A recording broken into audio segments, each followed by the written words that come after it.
മറ്റൊരു പ്രധാനപ്പെട്ട വാർത്തയിലേക്കാണ്. രാഹുൽ മാങ്കുടത്തിനെതിരായ ബലാത്സംഗ കേസിലെ ഇപ്പോൾ രാഹുലിന്റെ മുൻകൂർ ജാമ്യാപേക്ഷയിൽ വിധി ഉടൻ പറയുമെന്നൊരു വിവരമാണ് ലഭിക്കുന്നത്. ഒരു 11:15 ഈ ഒരു കേസിൽ മുൻകൂർ ജാമ്യാപേക്ഷയിൽ വിധി പറയുമെന്നതാണ് ലഭിക്കുന്ന വിവരം. കേസിൽ അറസ്റ്റ് തടയണമെന്നടക്കമുള്ള ആവശ്യങ്ങളാണ് രാഹുലിന്റെ അഭിഭാഷകൻ ഉയർത്തുന്നത്. വിവരങ്ങളുമായി ഫൈസൽ അസീസ് ചേർന്നു. ഫൈസൽ, ഈ ഒരു ഏതാനും നിമിഷങ്ങൾക്കകം അറിയാം ഈ ഒരു രാഹുലിന് മുൻകൂർ ജാമ്യം ലഭിക്കുമോ ഇല്ലയോ എന്ന വിവരം അല്പസമയത്തിനകം അറിയാൻ സാധിക്കും. കൂടുതൽ വിവരങ്ങൾ എന്തൊക്കെയാണ്? ദീപ്തി, അത് തന്നെയാണ്. വിധി അല്പസമയത്തിനകം തന്നെ വിധി ഉണ്ടാകും. ഏതാനും മിനിറ്റുകൾ മാത്രമാണ് ഉള്ളത്. രാഹുലിന്റെ ഭാവി എന്താ, രാഹുലിന് ജാമ്യം ലഭിക്കുമോ ജാമ്യം ലഭിക്കുകയില്ലയോ എന്നാണ് ഇനി അറിയേണ്ടത്. വിധി ഉടൻ ഉണ്ടാകും. അതായത് ഇതിന്റെ വാദങ്ങളൊക്കെ തന്നെ ഇപ്പോൾ തന്നെ ആരംഭിച്ചിട്ടുണ്ട്. കേസ് ഒരു 11:45 നമുക്ക് ഇതിന്റെ ഒരു വിധി ലഭിക്കുമെന്ന് തന്നെയാണ് മനസ്സിലാക്കുന്നത്. രാഹുൽ മാങ്കൂട്ടത്തിന്റെ മുൻകൂർ ജാമ്യാപേക്ഷയിലാണ് ഇന്ന് കോടതി പരിഗണിക്കുന്നത്. തിരുവനന്തപുരം സെഷൻസ് കോടതിയാണ് ഈ മുൻകൂർ ജാമ്യാപേക്ഷ പരിഗണിക്കുന്നത്. അതിന്റെ വിധി ഇപ്പോൾ ഉടൻ ഉണ്ടാകും എന്നാണ് ഏറ്റവും പ്രധാനപ്പെട്ട കാര്യം എന്ന് പറയുന്നത്. അതായത് പ്രോസിക്യൂഷൻ കൂടുതൽ തെളിവുകൾ ഹാജരാക്കണമെന്ന് കോടതി ആവശ്യപ്പെട്ടിരുന്നു. അതിന്റെ അടിസ്ഥാനത്തിലാണ് ഇപ്പോൾ കോടതി വിധി പറയുന്നത്. കോടതി ഇന്ന് കേസ് പരിഗണിക്കുന്നത്. അടച്ചിട്ട മുറിയിലാണ് കോടതി വിധി ഈ ഒരു കേസ് പരിഗണിക്കുന്നത്. അതായത് അടച്ചിട്ട മുറിയിൽ ഈ കേസ് പരിഗണിക്കണമെന്ന് രാഹുൽ മാങ്കൂട്ടത്തിൽ ഹർജി നൽകിയിരുന്നു. അതിന്റെ അടിസ്ഥാനത്തിലാണ് കേസ് ഇന്നലെയും അടച്ചിട്ട മുറിയിൽ തന്നെയാണ് കേസ് പരിഗണിച്ചിരുന്നത്. അതുമായി ബന്ധപ്പെട്ടുകൊണ്ട് തന്നെയാണ് കേസ് ഇന്നും അടച്ചിട്ട മുറിയിൽ തന്നെയാണ് പരിഗണിക്കുന്നത്. തിരുവനന്തപുരം സെഷൻസ് കോടതിയിലാണ് ഈ കേസുള്ളത്. രാഹുൽ മാങ്കൂട്ടത്തിന് ജാമ്യം ലഭിക്കുമോ ഇല്ലയോ എന്നാണ് എല്ലാവരും ഉറ്റുനോക്കുന്നത്. അതാണ് ഏറ്റവും പ്രധാനപ്പെട്ട കാര്യം എന്ന് പറയുന്നതും.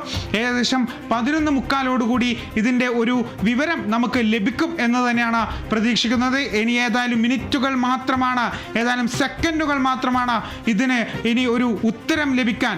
കേരളം കഴിഞ്ഞ 2-3 ദിവസമായി ചർച്ച ചെയ്യുന്ന ആ ഒരു സാധനം, ആ ഒരു വിവരം അതിന് ലഭിക്കാൻ ഇനി വെറും മിനിറ്റുകൾ സെക്കൻഡുകൾ മാത്രമാണ് ബാക്കിയുള്ളത്.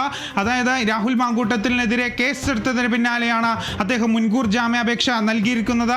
അതിൻ്റെ ശേഷം കൂടുതൽ തെളിവുകൾ ഹാജരാക്കി അദ്ദേഹത്തിൻ്റെ പക്കലുള്ള ശബ്ദ സന്ദേശങ്ങൾ, വാട്സാപ്പ് മെസ്സേജുകളുടെ ഹാഷ്ടാഗുകൾ തുടങ്ങിയവ രാഹുൽ മാങ്കൂട്ടത്തിൽ ഹാജരാക്കി. അതിനുശേഷമാണ് പിന്നെ ഇന്നലെ കോടതി ഈ കേസ് പരിഗണിച്ചു. ആദ്യമായാണ് കോടതി കേസ് ഇന്നലെ പരിഗണിച്ചത്. പ്രോസിക്യൂഷനോട് കൂടുതൽ തെളിവുകൾ ഹാജരാക്കാൻ വേണ്ടി ആവശ്യപ്പെട്ടു. അങ്ങനെ കൂടുതൽ തെളിവുകൾ ഹാജരാക്കി, പെൻഡ്രൈവ് ഉൾപ്പെടെയുള്ള കാര്യങ്ങൾ ഹാജരാക്കിയെന്നാണ് നമുക്ക് ലഭിക്കുന്ന വിവരം എന്ന് പറയുന്നത്. ഏതായാലും ആ ഒരു തെളിവ് കൂടി കോടതി പരിശോധിച്ച ശേഷമാണ് ഇന്ന് കോടതി ഒരു വിധി പറയുന്നത്. രാഹുലിന് ജാമ്യം കിട്ടുമോ ഇല്ലയോ എന്നുള്ള കാര്യമാണ് ഇനി അറിയേണ്ടത്. ഏതായാലും രാഹുലിന്റെ വിധി എന്താണ് എന്നുള്ള കാര്യം ഒരു 11:45 നമുക്ക് ലഭ്യമാകുമെന്നാണ് കരുതുന്നത്. ദീപ്തി, അതുപോലെ തന്നെ ഈ ഒരു രണ്ടാമത്തെ യുവതിയുടെ പരാതിയിൽ അടക്കമുള്ള FIR അടക്കം ഈ ഒരു കോടതിയിൽ ഹാജരാക്കിയിട്ടുണ്ടോ? അത് സംബന്ധിച്ച് എന്തെങ്കിലും വിവരങ്ങൾ ലഭിക്കുന്നുണ്ടോ? ആ കേസും കൂടി പരിഗണിക്കുമെന്ന് തന്നെയാണ് മനസ്സിലാക്കുന്നത്. കാരണം 23-കാരിയാണ് ഈ കേസിൽ രാഹുൽ മാങ്കൂട്ടത്തിനെതിരെ ബലാത്സംഗ കേസിൽ പരാതി നൽകിയത്. KPCCക്കായിരുന്നു ആദ്യം പരാതി നൽകിയത്. KPCC അത് DGPക്ക് ഫോർവേഡ് ചെയ്തു. അങ്ങനെയാണ് ആ കേസിൽ ഇപ്പോൾ രാഹുൽ മാങ്കൂട്ടത്തിന് FIR രജിസ്റ്റർ ചെയ്തിരിക്കുന്നത്. ആ കേസും കൂടി പരിഗണിക്കും എന്ന് തന്നെയാണ് മനസ്സിലാക്കുന്നത്. കാരണം വാദിഭാഗം അതും കൂടി, പ്രോസിക്യൂഷൻ അതും കൂടി എന്തായാലും കോടതിയിൽ പറയും എന്ന് തന്നെ നമുക്ക് മനസ്സിലാക്കണം. കാരണം കേസിന് ആ ഒരു കേസും കൂടി വരുമ്പോൾ കേസിന് കുറച്ചുകൂടി ഫലം കിട്ടും എന്നുള്ളത് കൊണ്ട് തന്നെ ഈ കേസ് കൂടി, ഈ 23-കാരിക്കെതിരെ ഉണ്ടായ പീഡനത്തിന്റെ FIR കൂടി കേസിൽ കോടതിയിൽ പ്രോസിക്യൂഷൻ ഹാജരാക്കും എന്ന് തന്നെയാണ് മനസ്സിലാക്കുന്നത്. ഏതായാലും ഇപ്പോൾ അല്പസമയത്തിനകം തന്നെ ഇതിനൊരു വിധി ഉണ്ടാകുമെന്നാണ് കരുതുന്നത്.